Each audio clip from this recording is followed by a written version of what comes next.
বসন্ত এসে গেছে। বন্ধুরা, এই বসন্তকালে দেবী সরস্বতীর আরাধনা করা হয়।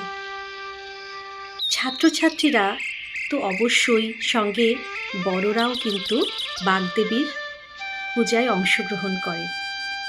এই পুজোর একটি বিশেষত্ব হলো, এই পুজোয় কিন্তু কুল ফলটি অবশ্যই দিতে হয়। এছাড়া সরস্বতী পুজোর আগে কুল খাওয়া বারণ। এটা অনেকেই মেনেছেন নিশ্চয়ই, বা মেনে থাকেন।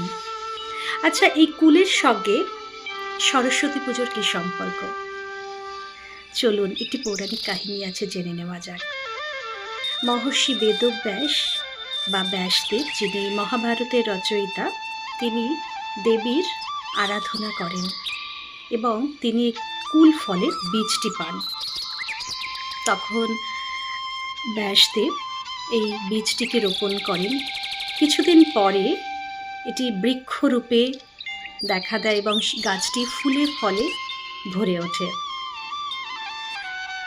একদিন গাছটি থেকে একটি পাকা কুল ব্যাসদেবের মাথায় পড়ে, আর দিনটি ছিল বসন্ত পঞ্চমী, অর্থাৎ সরস্বতী পুজোর দিন। তখন এই ঘটনাটিকে একটি শুভ সংকেত বলে ধরে নেওয়া হয় এবং সেই থেকেই সরস্বতী পুজোয় কুল দেওয়াটা অবশ্যই কর্তব্য হিসেবে ধরা হয় এবং ছাত্রছাত্রীদেরকেও বলা হয় পুজোর আগে কুল খাওয়া যাবে না।